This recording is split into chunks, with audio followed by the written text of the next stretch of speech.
7월의 무더운 오후, 낡은 사무용 의자에 앉아 서연은 컴퓨터 화면만 바라보고 있었습니다. 회계 데이터를 입력하는 손가락이 미세하게 떨리고 있었죠. 회의실 한편에서는 동료들의 시끄러운 웃음소리가 들려왔고 그 소리 하나하나가 서연에게는 마치 자신을 비웃는 것처럼 느껴졌습니다. 서연 씨, 또 실수했네요. 최성민 부장의 목소리가 사무실 전체에 울려 퍼졌습니다. 서연의 어깨가 움츠러들었고 고개를 더욱 깊숙이 숙였죠. 다른 직원들의 시선이 한꺼번에 자신에게 쏠리는 게 느껴졌지만 차마 고개를 들 수가 없었습니다. 죄송합니다. 서연의 목소리는 모기 소리만큼이나 작았습니다. 최 부장은 서연의 책상 앞으로 다가와서는 일부러 몸을 숙여 귓가에 속삭였습니다. 요즘 집중력이 많이 떨어지는 것 같은데 혹시 밤에 잠을 못 자나요? 아니면 다른 일로 신경이 쓰이나요? 그의 숨결이 서연의 목덜미에 닿았고 서연은 온몸이 굳어버렸습니다. 하지만 아무 말도 할 수 없었죠. 이런 상황이 벌써 몇 달째 반복되고 있었지만 서연은 여전히 어떻게 대처해야 할지 몰랐습니다. 퇴근 시간이 되자 서연은 짐을 챙기며 조용히 자리를 떠났습니다. 지하철에서 집까지 가는 길, 서연의 머릿속에는 온갖 생각들이 뒤엉켜 있었죠. 내가 뭔가 잘못한 걸까? 다른 사람들도 나를 이상하게 보는 걸까? 같은 자책의 목소리들이 끊임없이 맴돌았습니다. 집에 도착해서 현관문을 열자 활기찬 목소리가 들려왔습니다. 언니 왔어? 쌍둥이 동생 서윤이 부엌에서 저녁을 준비하고 있었죠. 서윤은 언니와 똑같은 얼굴을 하고 있었지만 그 표정만큼은 완전히 달랐습니다. 밝고 당당한 미소, 자신감 넘치는 몸짓, 그 모든 것이 서연에게는 부러우면서도 한편으로는 더욱 초라하게 만들었습니다. 오늘 회사에서 어떤 일 있었어? 서윤의 관심 어린 시선을 받자 서연은 잠시 망설였습니다. 말하고 싶었지만 동시에 서윤이 걱정할까봐 두려웠죠. 아무 일 없었어. 그냥 평범한 하루였어. 하지만 서윤은 언니의 표정에서 뭔가 이상함을 느꼈습니다. 어릴 때부터 함께 자란 쌍둥이였기에 서연의 미세한 감정 변화도 놓치지 않았죠. 그러나 서윤 역시 언니가 먼저 말하기를 기다리기로 했습니다. 그날 밤 서연은 침대에 누워 천장을 바라보며 또다시 그 순간들을 되새겼습니다. 최 부장의 시선, 그의 목소리, 그리고 그때마다 느꼈던 무력감. 이런 일들이 계속 반복된다면 자신은 어떻게 될까요? 서연의 눈가에 눈물이 맺혔고 그녀는 조용히 흐느끼기 시작했습니다. 다음 날 아침 서연은 평소보다 더 일찍 회사에 도착했습니다. 아직 아무도 오지 않은 조용한 사무실에서 혼자만의 시간을 갖고 싶었거든요. 커피 한 잔을 마시며 오늘 해야 할 일들을 정리하고 있을 때 최 부장이 먼저 출근했습니다. 서연 씨 벌써 왔네요. 일찍 일어나는 새가 벌레를 잡는다더니. 최 부장은 여전히 친근한 척하는 목소리로 말했지만 서연에게는 그 말조차 불편했습니다. 부장님 안녕하세요. 최 부장은 서연의 책상 옆에 서서 오늘 처리해야 할 업무에 대해 설명하기 시작했습니다. 하지만 그의 손이 자연스럽게 서연의 어깨에 올려졌고 서연은 몸이 경직되었죠. 이 부분은 좀 복잡할 텐데 모르는 게 있으면 언제든 제 사무실로 와요. 제가 친절하게 가르쳐 드릴게요. 그의 말에는 이중적인 의미가 담겨 있었고 서연도 그것을 느꼈습니다. 하지만 여전히 아무 말도 할 수 없었죠. 다른 직원들이 하나둘 출근하기 시작하자 최 부장은 자신의 자리로 돌아갔습니다.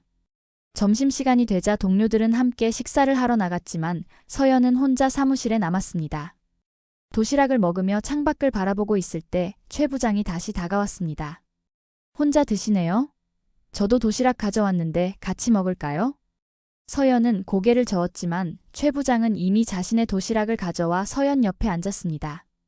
요즘 스트레스 많이 받는 것 같은데 저녁에 한번 술이나 마실까요? 제가 좋은 곳 알고 있어요. 죄송하지만 저는 서연이 거절하려 했지만 최 부장은 웃으며 말을 막았습니다. 뭐가 죄송해요? 상사가 후배 챙겨주는 건 당연한 거죠. 너무 딱딱하게 생각하지 마세요. 그의 말투는 친근해 보였지만 서연에게는 강요처럼 느껴졌습니다. 거절할 명분도 용기도 없었던 서연은 결국 고개를 끄덕일 수밖에 없었죠. 최 부장의 얼굴에 만족스러운 미소가 번졌습니다. 오후 내내 서연은 집중할 수 없었습니다. 저녁 약속에 대한 불안감이 계속 머릿속을 맴돌았거든요. 업무 실수가 늘어났고 그때마다 최 부장은 역시 집중력이 떨어지네요. 라며 더욱 가까이 다가와 도움을 주려 했습니다. 퇴근 시간이 되자 최 부장은 서연에게 다가와서 말했습니다. 그럼 우리 약속대로 제가 아는 조용한 곳으로 가볼까요? 서연의 얼굴은 창백해졌지만 여전히 거절할 용기가 없었습니다. 네, 알겠습니다. 서연과 최 부장은 회사 근처의 작은 술집에 도착했습니다. 좁은 테이블을 사이에 두고 마주 앉자 최 부장은 술을 주문했습니다. 소주 한 병 주세요. 서연 씨는 술 잘 마시죠? 서연은 사실 술을 거의 마시지 않았지만 거절하기 어려워서 고개를 끄덕였습니다. 첫 잔을 따라주는 최 부장의 손이 일부러 서연의 손을 스쳤고 서연은 움찔했죠. 긴장하지 마세요. 우리 편하게 이야기해요. 술이 들어가자 최 부장의 말은 점점 더 노골적으로 변했습니다. 서연 씨, 회사에서는 좀 소극적인 것 같은데 원래 성격이 그런가요? 남자친구는 있고요? 개인적인 질문들이 이어졌고 서연은 점점 더 불편해졌습니다. 저는 그런 이야기는 서연이 말을 흐리자 최 부장은 웃으며 말했습니다. 뭐가 그렇게 부끄러워요? 우리 이제 술 친구잖아요. 솔직하게 이야기해봐요. 그의 목소리는 친근함을 가장하고 있었지만 서연에게는 압박감으로 다가왔습니다. 시간이 지날수록 최 부장은 더욱 대담해졌습니다. 테이블 아래로 다리를 뻗어 서연의 다리에 닿게 했고 서연이 움직이자 미안, 실수했어요 라며 웃어넘겼습니다. 하지만 그런 실수는 계속 반복되었죠. 서연 씨, 오늘 정말 예쁘네요. 회사에서는 몰랐는데 이렇게 보니까 정말 매력적이에요. 최 부장의 시선이 서연의 몸을 훑었고 서연은 자신을 감싸고 싶었지만 그럴 수도 없었습니다. 감사합니다. 라고 대답하는 것이 고작이었죠. 술집을 나올 때가 되자 최 부장은 오늘 정말 즐거웠어요. 다음에 또 만나줘라며 서연의 손을 잡았습니다. 그의 손은 오래도록 서연의 손을 놓지 않았고 서연은 그 시간이 영원처럼 느껴졌습니다. 집에 돌아와서 현관문을 열자 서윤이 거실에서 텔레비전을 보고 있었습니다. 언니, 늦게 왔네. 어디 갔다 왔어? 서윤의 무심한 질문에 서연은 잠시 머뭇거렸습니다. 회사 사람들이랑 저녁 먹었어. 하지만 서연의 표정이 평소와 달라 보였습니다. 창백한 얼굴, 어디로 갈지 모르는 시선, 그리고 미세하게 떨리는 손.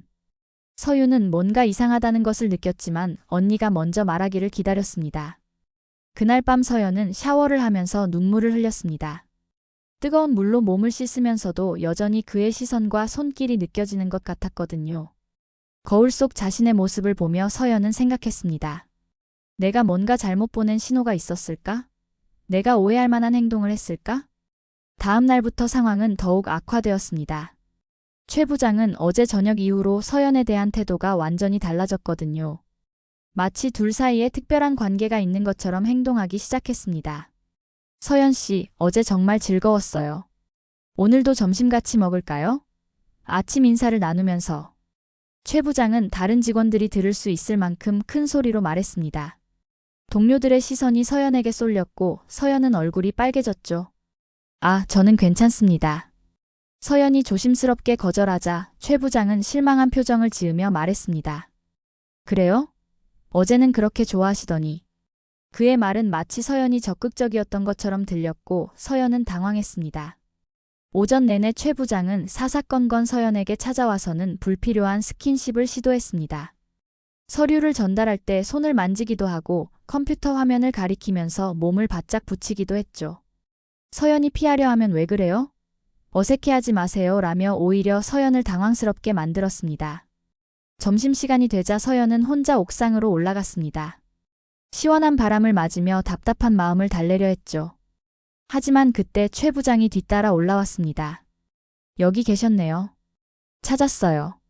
옥상에는 둘뿐이었습니다. 최 부장은 서연에게 다가오며 말했습니다. 서연 씨, 우리 어제부터 좀 가까워진 것 같지 않아요? 저는 서연 씨가 정말 마음에 들어요. 그의 말은 고백처럼 들렸지만 서연에게는 협박처럼 느껴졌습니다. 부장님, 저는. 서연이 뒤로 물러서려 하자 최 부장은 더욱 다가왔습니다. 뭐가 그렇게 부끄러워요? 30도 안 된 나이에. 그는 서연의 어깨에 손을 올렸고 서연은 온몸이 굳어버렸습니다. 우리 조용한 곳에서 진짜 대화나 해볼까요? 제가 아는 좋은 호텔이 있는데. 최 부장의 말을 듣는 순간 서연은 그의 진짜 의도를 알 수 있었습니다. 아니요, 저는 집에 가야 해요. 집에 뭐 할 일이 있어요? 혼자 사는 거 아니에요? 최 부장은 서연의 개인정보까지 알고 있었습니다. 아마도 인사팀에서 확인했을 것이죠. 서연은 더욱 두려워졌습니다. 그때 다른 직원이 옥상으로 올라와서 상황은 일단락되었습니다. 하지만 최 부장은 서연의 귀에 속삭였습니다. 오늘 저녁에 꼭 만나요. 거절하면 안 돼요. 그의 목소리는 더 이상 부탁이 아니라 명령이었습니다. 서연은 오후 내내 불안에 떨었습니다. 거절할 방법도 도움을 요청할 사람도 없었죠. 회사를 그만두는 것 외에는 다른 방법이 없어 보였지만 경제적으로 그럴 수도 없는 상황이었습니다. 그날 저녁 서연은 약속 장소에 나갔습니다. 거절할 용기도 다른 선택지도 없었거든요. 최 부장은 이번에는 더욱 고급스러운 레스토랑을 선택했습니다. 오늘은 특별한 날이니까 특별한 곳에서 식사해요. 식사 도중 최 부장의 말은 점점 더 노골적으로 변했습니다. 서연 씨, 솔직히 말해서 저는 서연 씨가 정말 좋아요. 우리 진짜 가까운 사이가 되면 어떨까요? 그의 제안은 명백했고 서연은 손이 떨렸습니다. 부장님, 저는 그런 관계는. 서연이 거절하려 하자 최 부장의 표정이 변했습니다. 왜요? 제가 싫은가요? 아니면 다른 남자가 있나요? 그의 목소리에는 위협적인 기운이 담겨 있었습니다. 그런 게 아니라 회사에서. 서연이 변명하려 하자 최 부장은 냉소적으로 웃었습니다. 회사? 회사에서 누가 서연 씨 편을 들어줄 것 같아요? 저는 부장이고 서연 씨는 사원이에요. 누구 말을 믿을 것 같나요? 그의 말은 현실이었습니다. 회사에서 서연은 가장 약한 존재였고 최 부장은 권력을 가진 사람이었죠. 서연은 절망감을 느꼈습니다. 저녁 식사가 끝나자 최 부장은 이제 정말 조용한 곳으로 가볼까요? 라며 서연의 팔을 잡았습니다. 서연은 거부하려 했지만 그의 힘에 끌려갈 수밖에 없었습니다. 호텔 로비에 도착하자 서연은 더 이상 참을 수 없었습니다. 부장님, 저는 정말 집에 가고 싶어요. 제발. 서연의 목소리에는 절망감이 담겨 있었습니다. 하지만 최 부장은 이미 여기까지 왔는데 뭐가 그렇게 걱정이에요? 저는 서연 씨를 해치려는 게 아니에요. 라며 서연을 달랬습니다. 그의 말투는 여전히 친근해 보였지만 서연에게는 더욱 무서웠죠. 엘리베이터 앞에서 서연은 마지막으로 용기를 냈습니다. 저는 정말 안 되겠어요. 죄송합니다. 그리고는 돌아서서 뛰기 시작했습니다. 뒤에서 최 부장의 화난 목소리가 들려왔지만 서연은 멈추지 않았습니다. 집에 도착한 서연은 현관문을 잠그고 나서야 안도했습니다. 하지만 동시에 내일부터 회사에서 어떤 일이 벌어질지 두려웠죠. 며칠 후 서연은 더 이상 견딜 수 없는 상황에 이르렀습니다. 최 부장은 서연에게 노골적으로 적대감을 드러내면서 동시에 기회가 되면 다시 접근하려 했죠. 서연 씨, 그날 일은 서로 오해가 있었던 것 같아요. 다시 한번 기회를 주면 안 될까요? 하지만 서연의 거절이 계속되자 최 부장은 더욱 공격적으로 변했습니다. 업무상 트집을 잡기 시작했고 다른 직원들 앞에서 서연을 모욕하기도 했습니다. 요즘 서연 씨 업무 처리가 정말 엉망이네요. 집중력이 많이 떨어진 것 같은데 개인적인 문제라도 있나요? 서연은 점점 더 위축되어 갔고 동료들도 서연을 이상하게 바라보기 시작했습니다. 최 부장의 지속적인 압박과 모욕 때문에 서연의 업무 실수는 실제로 늘어났고 이는 다시 최 부장에게 빌미를 제공했죠. 어느 날 최 부장은 서연을 자신의 사무실로 불렀습니다. 서연 씨, 요즘 업무 태도가 영 좋지 않네요. 이래서는 인사평가에 문제가 생길 수 있어요. 문을 닫고 둘만 남자 최 부장의 본색이 드러났습니다. 하지만 우리가 좀 더 가까워진다면 제가 좋게 봐줄 수도 있어요. 그는 서연에게 다가오며 말했습니다. 그날 밤 일은 잊어버리고 다시 시작해보면 어떨까요? 서연은 뒤로 물러섰지만 좁은 사무실에서 갈 곳이 없었습니다. 아니면 서연 씨가 이 회사를 떠나는 것도 방법이겠네요. 요즘 같은 취업난에 새로운 직장 구하기가 쉽지 않을 텐데 말이에요. 최 부장의 말은 노골적인 협박이었습니다. 서연은 그날 일찍 퇴근해서 집으로 돌아왔습니다. 현관문을 열자마자 눈물이 터져나왔고 서윤이 놀라며 달려왔습니다. 언니, 왜 그래? 무슨 일 있었어? 하지만 서연은 여전히 말할 수 없었습니다. 부끄러움과 두려움, 그리고 자책감이 뒤섞여 있었거든요. 괜찮아, 그냥 피곤해서 그래. 서연은 방으로 들어가서 문을 닫았습니다. 그날 밤 서연은 휴대전화 메모장에 자신의 마음을 적기 시작했습니다. 말로 표현할 수 없었던 모든 고통과 절망감을 글로 풀어내려 했죠. 나는 왜 이렇게 약할까? 내가 뭔가 잘못한 걸까? 차라리 사라져버리면 편할 텐데. 마지막 문장을 적고 나서 서연은 휴대전화를 던져버렸습니다. 그리고 조용히 옥상으로 올라갔죠. 차가운 밤 공기가 서연의 뺨을 스쳤고 서연은 난간에 기대어 아래를 내려다봤습니다. 순간 모든 것을 끝내버리고 싶다는 충동이 밀려왔습니다. 그때 서윤이 언니의 휴대전화에서 메모를 발견했습니다. 처음에는 우연히 보게 된 것이었지만 내용을 읽어보고는 충격에 빠졌죠. 언니의 절망적인 마음, 자살 충동에 대한 글들이 적혀 있었거든요. 서윤은 급하게 옥상으로 뛰어 올라갔습니다. 난간에 기대어 서 있는 서연을 발견하고는 조심스럽게 다가갔죠. 언니. 서윤의 목소리를 들은 서연은 놀라며 돌아봤습니다. 언니 괜찮아? 서윤의 걱정스러운 표정을 본 서연은 다시 눈물을 터뜨렸습니다. 윤아, 나는 정말. 서연은 말을 잇지 못했고 서윤이 그녀를 꼭 안아주었습니다. 언니, 무슨 일인지 말해줘. 내가 도와줄게. 서윤의 따뜻한 위로를 받자 서연은 마침내 모든 것을 털어놓기 시작했습니다. 최 부장의 성희롱, 협박, 그리고 자신이 느꼈던 무력감과 절망감까지 모든 것을 말했죠. 서윤의 표정은 점점 굳어갔습니다.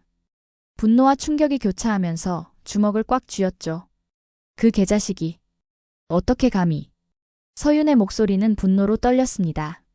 하지만 곧 언니를 진정시켜야 한다는 것을 깨달았죠.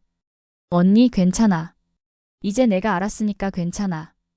윤아, 하지만 난 아무것도 할 수 없어. 나는 원래 이런 사람이야. 약하고 무능하고. 서연의 자책은 계속되었습니다. 서윤은 언니의 손을 꼭 잡으며 말했습니다. 언니, 듣고 있어. 넌 잘못한 게 하나도 없어. 잘못은 그 사람이야. 하지만 서연은 여전히 고개를 저었습니다. 내가 뭔가 잘못된 신호를 보냈을 거야. 아니면 거절을 제대로 못했거나. 서윤은 언니의 말을 막았습니다. 아니야. 절대 언니 잘못이 아니야. 그날 밤 서윤은 잠들지 못했습니다. 언니의 고통을 보면서 가만히 있을 수 없었거든요. 어릴 때부터 언니를 괴롭히는 사람들과 맞서 싸워왔던 서윤에게 이번 일은 참을 수 없는 모독이었습니다. 다음 날 아침 서연은 회사에 가기 싫어했습니다. 윤아, 나 오늘 병가 낼까? 더 이상 그 사람 얼굴 보기 싫어. 하지만 서윤은 다른 생각을 하고 있었습니다. 언니, 오늘 하루만 더 참아. 내가 방법을 찾을게. 서연이 회사에 간 후 서윤은 인터넷에서 성희롱 피해 신고 방법들을 찾아보기 시작했습니다. 하지만 대부분의 방법들은 증거가 필요했고 서연은 그런 증거를 수집하지 못했던 상황이었죠. 그때 서윤에게 한 가지 아이디어가 떠올랐습니다. 자신이 직접 나서는 것이었죠.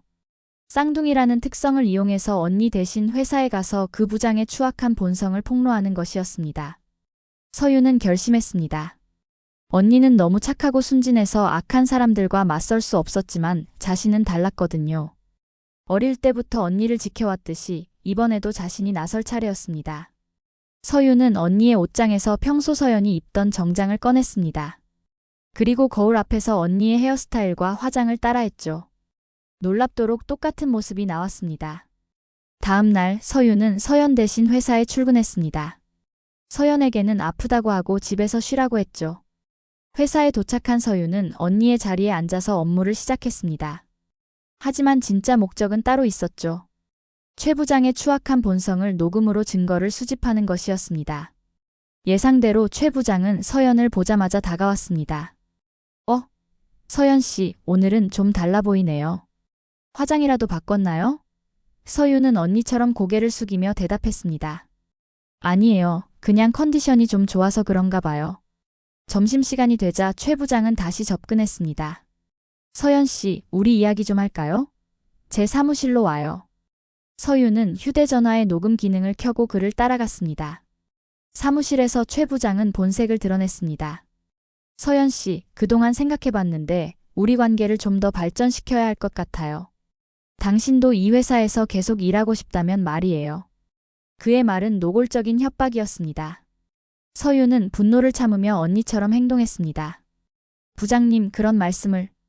그러자 최 부장은 더욱 노골적으로 나왔습니다. 뭐가 문제예요? 예쁜 여자가 능력 있는 남자를 만나는 건 자연스러운 일이잖아요. 저는 당신에게 좋은 기회를 주고 있는 거예요. 만약 거절하면 어떻게 되나요? 서윤이 조심스럽게 물었습니다. 최 부장은 냉소적으로 웃었죠. 그럼 당신이 이 회사에서 버티기 힘들어질 거예요. 실수투성이인 직원을 계속 두기는 어렵거든요. 서윤은 충분한 증거를 확보했다고 판단했습니다. 그리고 마침내 본색을 드러냈죠. 정말 역겹네요, 부장님. 갑자기 달라진 서윤의 말투에 최 부장은 당황했습니다. 뭐라고요? 서윤은 일어서면서 냉정하게 말했습니다. 지금까지의 대화 다 녹음했습니다. 그리고 저는 서연이 아니라 서윤이에요. 최 부장의 얼굴은 창백해졌죠. 당신이 제 언니에게 한 짓들 이제 끝이에요. 서윤은 휴대전화를 흔들며 말했습니다. 이 녹음 파일과 함께 성희롱 신고를 할 겁니다. 그리고 회사 내 다른 피해자들도 찾아낼 거예요. 최 부장은 당황하며 변명하려 했습니다. 잠깐, 오해예요. 그냥 농담이었고. 하지만 서윤은 이미 사무실을 나가고 있었습니다. 서윤은 곧바로 인사팀에 가서 성희롱 신고를 접수했습니다. 그리고 노동청과 경찰서에도 신고했죠. 녹음 파일은 결정적인 증거가 되었습니다. 며칠 후 최 부장은 회사에서 해고되었고 법적 처벌도 받게 되었습니다. 회사 내 조사 과정에서 다른 피해자들도 나타났고 그의 추악한 행적들이 모두 드러났죠. 몇 달 후 서연은 새로운 회사에 이직했습니다. 이번에는 서윤이 아니라 자신의 힘으로 당당하게 면접을 보고 합격한 것이었죠. 첫 출근 날 서연은 회사 건물 앞에서 심호흡을 했습니다. 이제 나도 싸울 수 있어. 서연의 목소리에는 예전과 다른 힘이 실려 있었습니다. 멀리서 지켜보던 서윤은 미소를 지었죠. 언니가 마침내 자신만의 용기를 찾았다는 것을 알 수 있었거든요. 가장 조용한 용기가 때로는 가장 큰 복수가 될 수 있다는 것을 두 자매는 깨달았습니다. 서연의 당당한 뒷모습은 새로운 시작을 알리고 있었습니다.